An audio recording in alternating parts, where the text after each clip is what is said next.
Oh.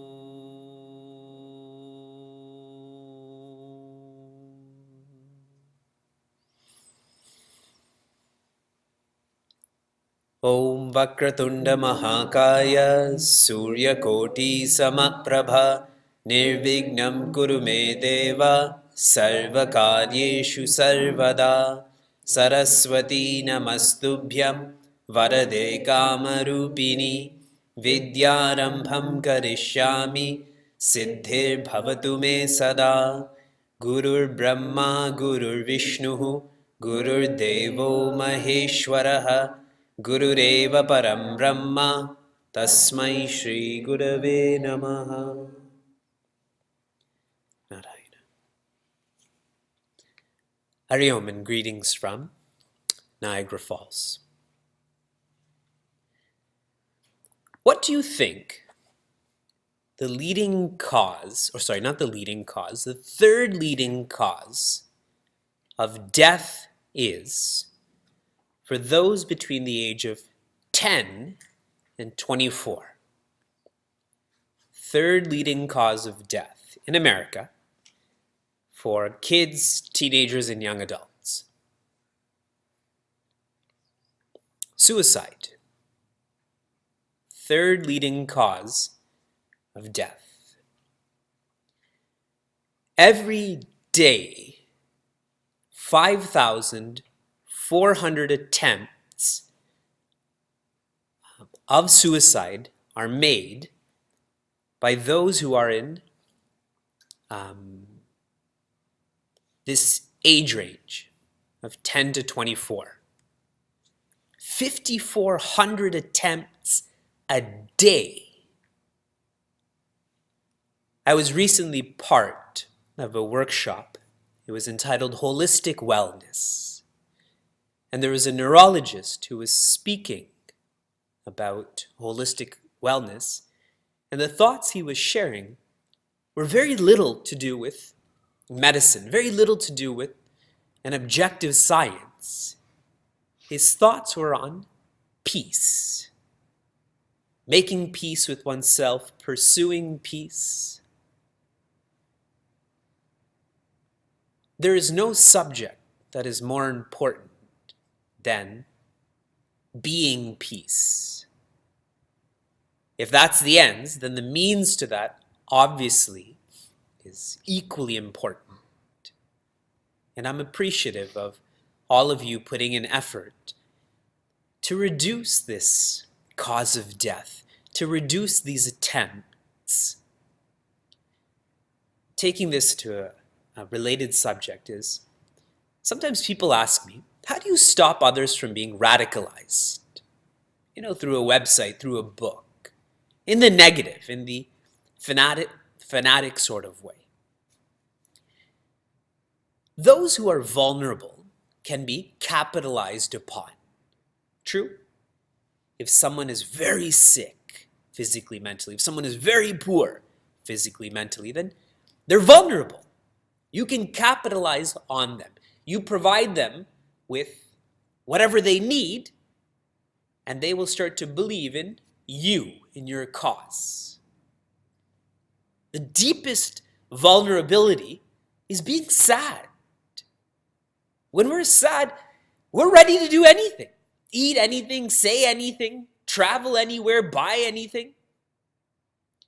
What if I can be more cheerful? And the more cheerful I am, I spread that cheer. You can't stop this contagious nature of happiness. So someone becomes less vulnerable, less susceptible to being brainwashed. As we hear these statistics, and they are staggering statistics, I can't even imagine this idea of 5,400 attempts a day. I literally cannot imagine that. I think that if I'm happier and I can make another person smile, then they'll think twice, they'll think 10 times before thinking that it's less worthwhile to live than more worthwhile to live.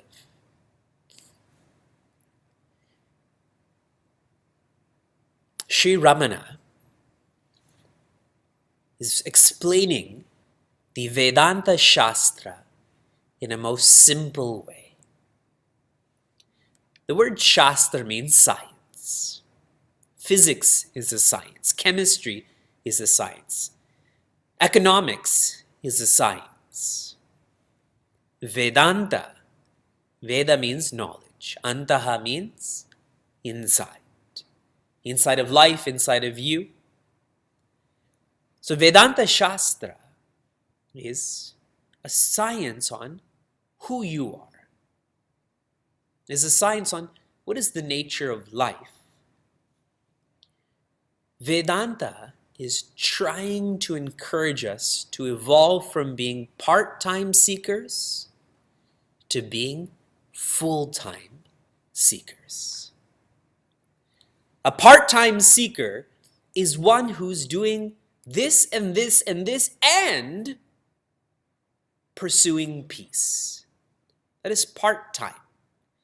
That is when I go to my place of worship once a week on a Sunday morning, or I engage in disciplines in a controlled environment, but don't practice that in the workplace or with my family. A full-time seeker, their only pursuit is peace. Everything else is only to facilitate that peace. Every moment they're reflecting on, how can I practice? How can I be this? All that we've studied thus far, specifically in Shloka 6, is to evolve from part-time to full-time. We will know that this evolution is happening when we stop asking, how long? How long do I have to chant? How long do I have to read? How long do I have to reflect? How long do I have to be part of these courses?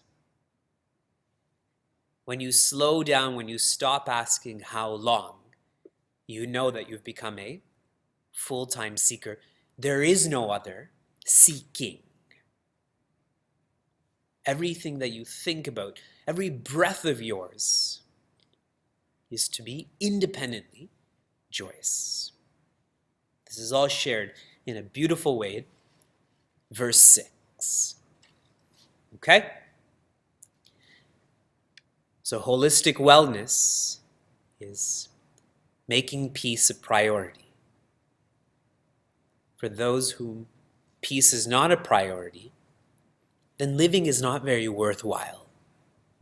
Stress, anxiety, depression, suicide. Knowing this is important, making this most important, I become a full-time seeker. And I let go of worldliness. Like, what do I get out of it? Sri Ramana internalizes our sadhana, our practice, even more in the next verse, Aman Shloka 7. Ajyadharaya srota sasamam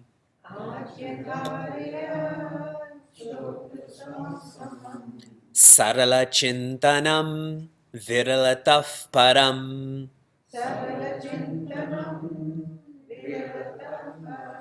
Together. Ajyadharaya srota sasamam sarala chintanam viralataf param. Sri Ramana says, Ajya Dharaya.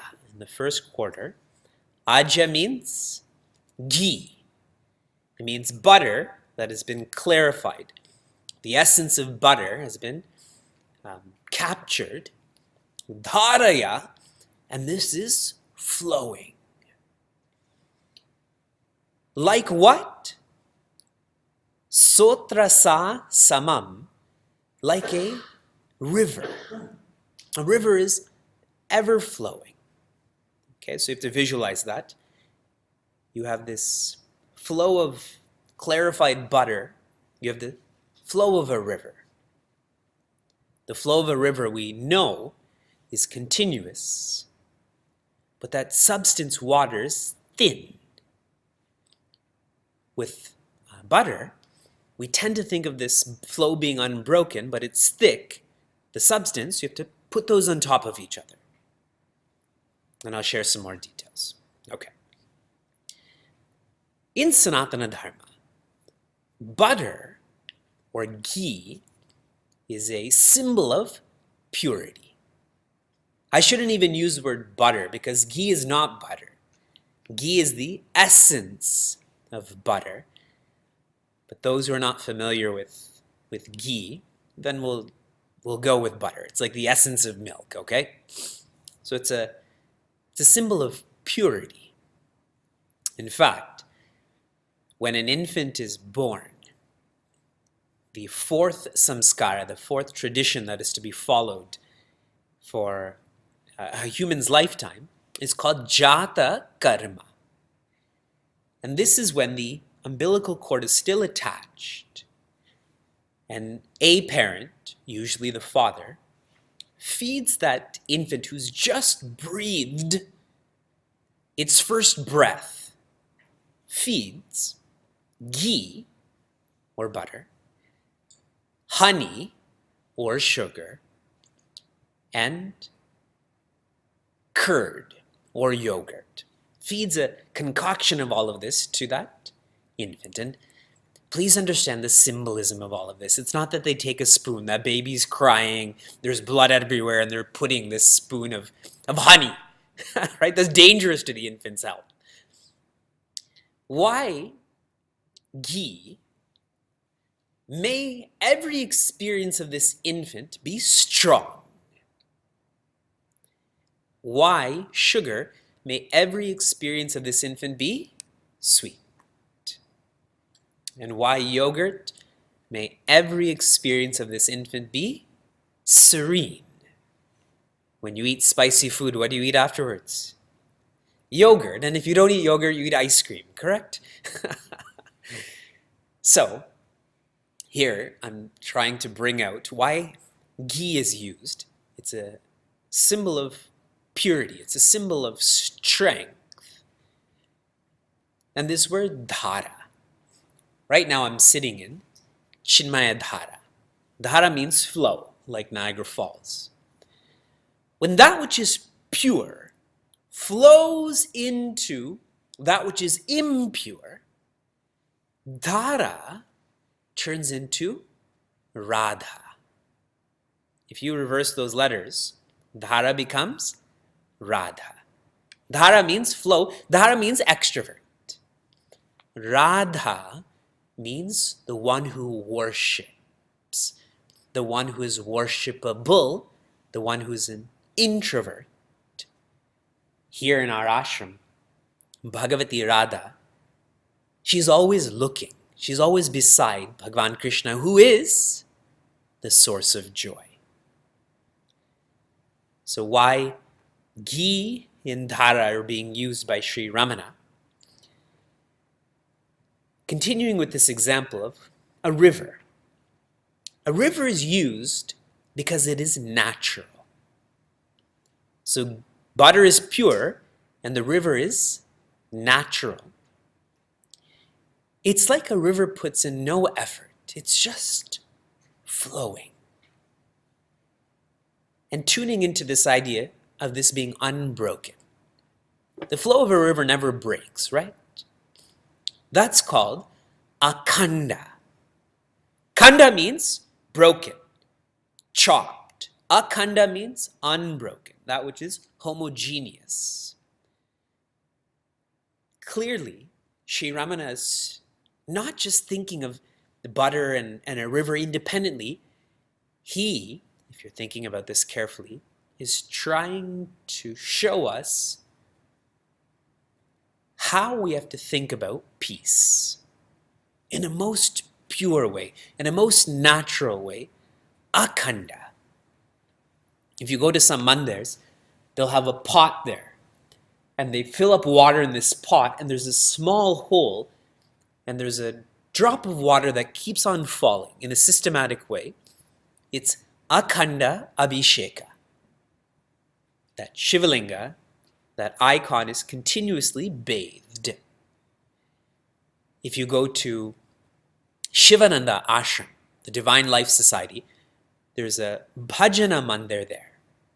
There's a room where they've been chanting Hare Rama, Rama Rama, Hare Hare, Hare Krishna, Krishna Krishna, Hare Hare, for I think 60 years.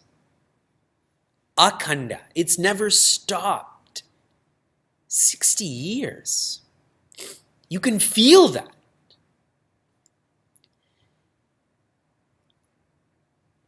A river, again, is being used to show that which is natural. Everything in the beginning is unnatural, but once you start and you keep on going with that practice, you develop a habit for this to become natural, right? Like driving, like parking, cooking, going to the gym, being on time for class. These are all habits. Okay.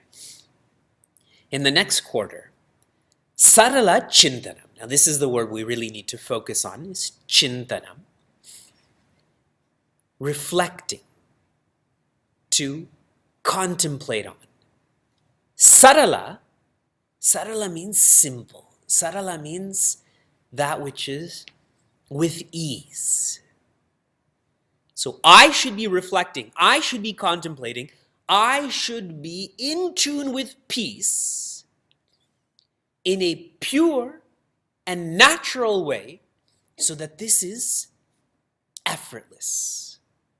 This is who I am.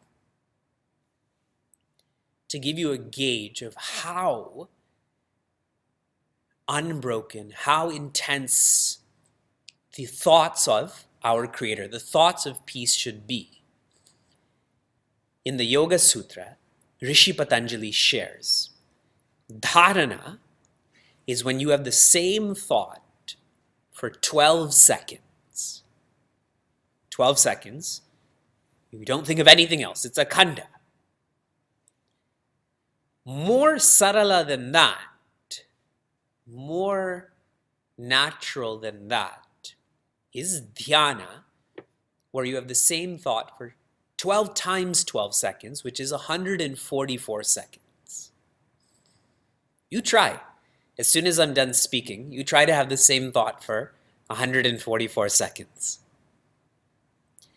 What you should do is try to have that thought, and every time you're distracted, put a line there on a sheet of paper, or write down where your thought goes. Then savikalpa samadhi, even closer to sarala chintanam, is 12 times 144, which is 1,728 seconds. Same thought. And nirvikalpa samadhi is 12 times that, which is 20,736 seconds. So when Sri Ramana says sarala chintanam, he's not talking about this in a part-time way. He's not talking about this casually. 21,000 seconds is almost 6 hours. The same thought for 6 hours. We literally don't do anything for 6 hours other than sleep, and when we're sleeping, there are no thoughts. So it's very easy. But to be conscious and do the same thing for 6 hours. And we sort of do this. Your name. Do you have to think about your name? You feel your name, isn't it? If I'm speaking to a specific person in the class, Swati, as an example, and your name is Swati too, right? You don't have to think about it. You just react. You were sort of sleeping, and when I said your name, you woke up, and now you're paying attention, correct? The same goes with your gender. Do you think of your gender or whether your bicep is your bicep or not? As naturally, I don't know what other word to use, as naturally as we identify with our limited name and limited form, we have to identify with our limitless name, Brahman, and limitless form, existence, awareness, joy. That's why we chant, Aham Brahmasmi. I am Brahman, I am Brahman, I am Brahman. When I can do that for 20,736 seconds, I don't need to think this anymore. I feel this like I feel. This is Vivek. Param, this is the Sarala Chintanam, that which is most natural, is better than Viralataha, which means an interrupted flow of thought, a broken flow of thought. So that I've already explained. And now capturing what we've been studying since Shloka 4, I believe, 4, 5, 6, 7, okay? We're going to put this all together in a framework. In verse 4, Sri Ramana talks about worship. And in the next verse, talks about worship being service. Describes the whole multiverse as an expression of the Creator. Okay? So we begin our love for God, our love for life with worship. And what should this worship be? Not just in a controlled environment, but a life that revolves around service. Okay, so here's rung 1, but there's an extension to that rung 1. So worship, service. Then Sri Ramana says, more evolved than that is to sing. To sing the glories of Bhagavan, to make your life a song, a dance. More evolved than that is to chant. Japa is introduced. And this japa should be loud, where someone else in the room can hear you. Om Namah Shivaya. But as I feel this more, less about worshiping in a ritualistic way, less about volunteering, less about singing, stuti, bhajan, even less about loud chanting, it is soft chanting, where only I can hear it. I internalize this more with mental chanting.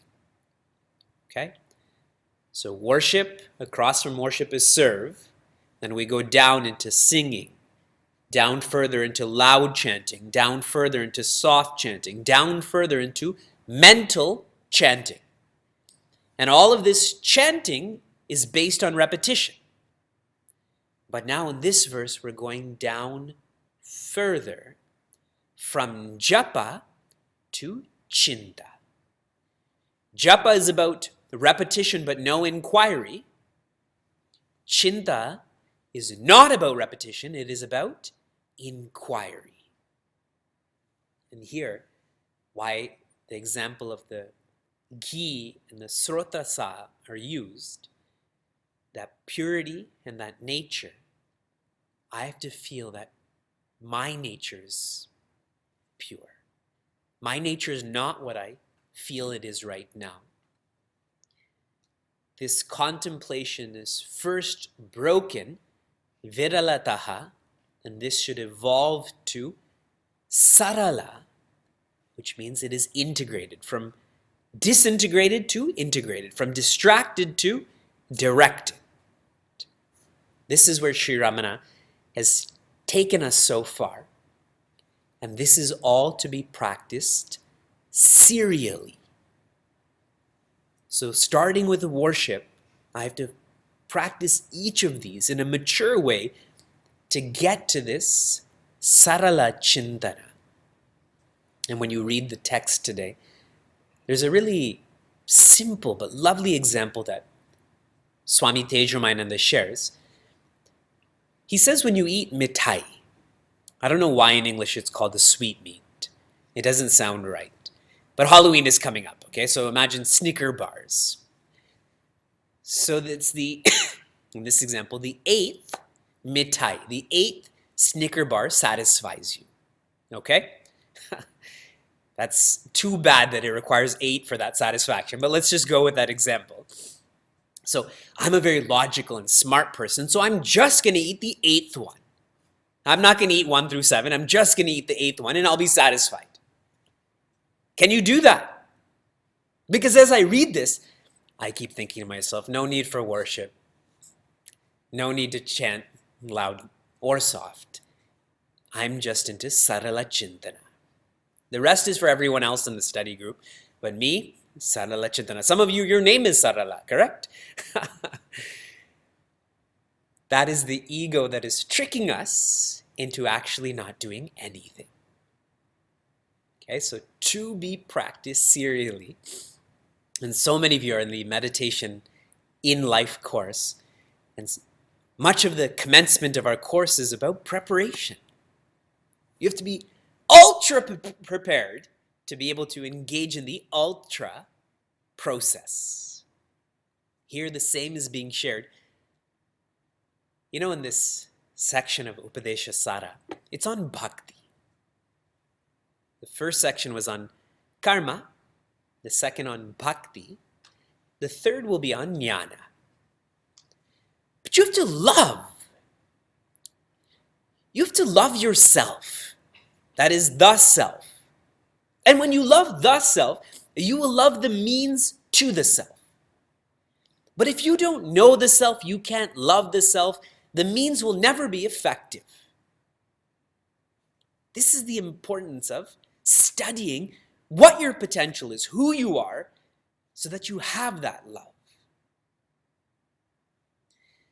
Intimidating, no?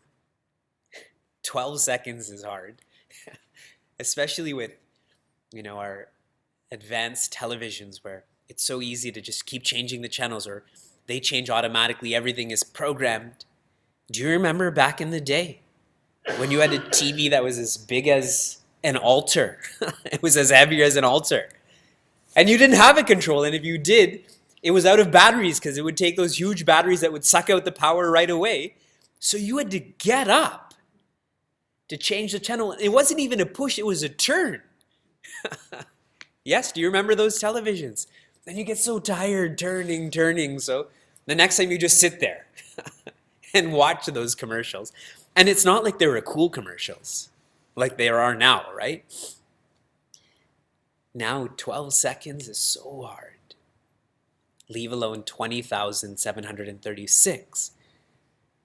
So if you can extract this subtle message, do not do anything that encourages distraction in your life. Doing that is putting enlightenment in grave danger for you, for me, for all of us. You know anyone in your life who is a focused person, just revolve around them. Pay them so that you can hang out with them. Because that person has such a potential for enlightenment, all that's being described here. One more softer thought related to this. I am asking you to be intimidated, don't get me wrong. I am asking you to do that. However, if you do find yourself distracted, there's no need to be disappointed. Someone who's disappointed gets more distracted. If you're distracted, come back. It's like saying something mean to someone because you're cranky. and you say, I'm sorry, I didn't mean it, and you return to that genuine feeling. Just come back. Keep coming back. We have a long time in Sanatana Dharma to engage in these practices to be enlightened. Okay? Oh.